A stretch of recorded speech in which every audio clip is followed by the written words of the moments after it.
Assalamualaikum warahmatullahi wabarakatuh. Halo teman-teman, perkenalkan nama saya Rika Safitri Nur Aziza. Saya berasal dari Jawa Timur, tepatnya di Kabupaten Blitar, Desa Penataran. Desa Penataran terletak di Kecamatan Legok, Kabupaten Blitar, Provinsi Jawa Timur, tepatnya berada di lereng barat daya Gunung Kelot. Desa Penataran berada pada jarak 11 km dari pusat kota Blitar. Desa Penataran terletak pada ketinggian lebih dari 300 meter di atas permukaan laut yang beriklim relatif sejuk antara 23 derajat sampai 32 derajat. Potensi desa wisata julukan Penataran tidak luput dengan candinya yang mendiami di bagian tengah desa, yaitu Candi Palah atau Candi Penataran sebagai candi terbesar di Jawa Timur. Nama Candi Penataran kiranya tidak asing lagi kedengarannya di telinga kita, terutama bagi masyarakat Jawa Timur. Nama tersebut sudah begitu lekat dan akrab sehingga tidak jarang digunakan orang sebagai nama jalan, toko, dan badan usaha lainnya. Satu-satunya kompleks percanian terbesar dan terluas di kawasan Jawa Timur. Hampir sepanjang hari tidak pernah sepi pengunjung. Menurut catatan, jumlah pengunjung umum rata-rata dalam satu bulan sekitar 20.000 sampai 25.000 orang. Suatu jumlah yang tidak dapat dikatakan kecil, sementara jumlah pengunjung candi-candi yang lain rata-rata dalam satu bulan sekitar 5.000 orang saja. Wisatawan-wisatawan asing yang datang di Jawa Timur dalam kunjungannya ke Blitar tidak lupa menyempatkan diri berkunjung ke Candi Penataran yang berada di desaku ini. Keberadaan Candi Penataran diawali dari waskita yang diterima Raja Srengga dari Kerajaan Kediri kuno sebelum Kerajaan Kalingga. Konon, Raja Srengga yang sakti itu memberitahukan di dalam hutan sekarang lokasi Candi Penataran terdapat sebuah pohon yang sangat besar dan tua. Pada batang bagian bawah pohon itu ada sepotong tulisan Jawa kuno yang bertuliskan Palah. Purnama Seruling Penataran atau PSP adalah sebuah pagelaran kesenian yang diselenggarakan di area Candi Penataran saat malam purnama. Event ini digagas oleh Dewan Kesenian Kabupaten Blitar yang mulai diselenggarakan pada tahun 2011. Awalnya, event ini diadakan di setiap bulan, namun sejak tahun 2012, diadakan 4 kali dalam setahun. Purnama Seruling Penataran bukanlah pagelaran seni semata. Penyelenggaraan event ini lebih ditekankan untuk menghidupkan kembali kearifan lokal Nusantara.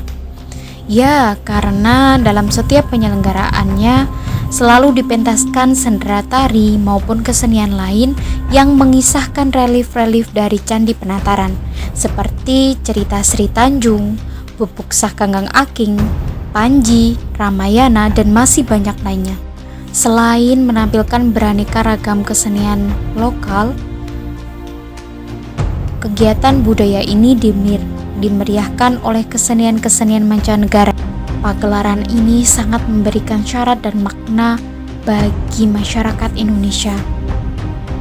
Dengan latar belakang Candi Palah yang megah, ribuan lampu lentera yang dipajang di setiap sudut candi membuat suasana semakin syahdu. Walaupun diadakan malam hari, namun pengunjung selalu menikmati dan beranjak sampai pertunjukan usai. Purnama Seruling Penataran adalah salah satu event internasional yang menjadi kebanggaan masyarakat Blitar. Salah satunya saya bangga lahir dari Blitar. Selain karena ditampilkan langsung di pelataran Candi Palah yang notabene dibangun pada 3 zaman kerajaan Nusantara, yaitu Kediri, Singosari, dan Majapahit, event ini juga dapat menghidupkan kembali suasana kerajaan-kerajaan di zaman keemasan Nusantara. Harapannya para penikmat dan pengunjung seakan kembali ke dalam sejarah kebesaran Nusantara. Pada saat bulan purnama memancarkan energi positif, di mana semua energi positif itu dengan menikmati kolaborasi penampilan seniman tari dan musik lokal dan internasional. menghadirkan beragam dan berbagai macam tari-tarian seperti jaranan, barongsai, dan leong kelentengko, ankyong, dan barong disanggar mega mendung budaya yang mewakili penampilan lokal sangat merepresentasikan kesenian Nusantara. Eksotisme Candi Palah dieksplorasi dalam balutan pertunjukan seni tari dan musik, dan disorot cahaya lampu dikemas dalam sajian purnama seruling penataran.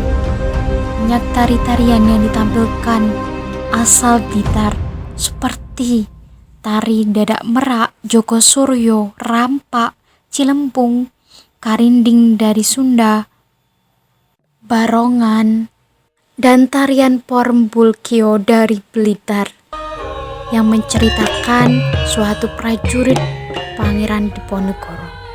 Tari Porembulkio diangkat dari sebuah kesenian yang bernama Reok Bulkio. Reok Bulkio merupakan objek wisata seni pertunjukan di Desa Kumloko yang juga merupakan kesenian yang tumbuh dan berkembang secara kekerabatan dan hanya dimiliki oleh Kabupaten Blitar.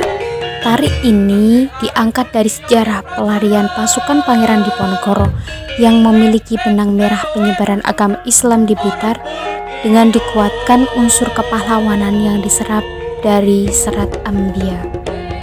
Tarian ini memiliki kekompakan antar komponen yang dikembangkan dengan komposisi serta kemasan yang dinamis tanpa menghilangkan kekhasan Reok Bulkio, yaitu porem, seru, dan seram.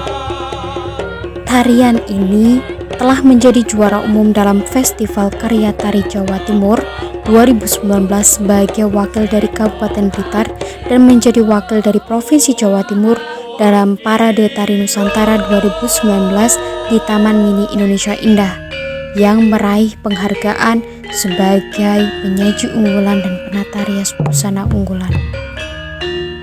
Reok Bulkio merupakan kesenian tradisional Blitar yang konon diciptakan oleh para prajurit Diponegoro sekitar tahun 1825. Pada masa itu, kesenian Reok Bulkio merupakan media untuk latihan perang. Namun, seiring perkembangan zaman, kesenian tersebut berfungsi sebagai sarana ritual, hiburan, dan seni pertunjukan. Reok Bulkio adalah salah satu jenis kesenian tradisional yang bernafaskan Islam, di mana para penari diiringi 10 alat musik yang terdiri dari terbang, seronen atau trompet, kempul, kenon, dan bende.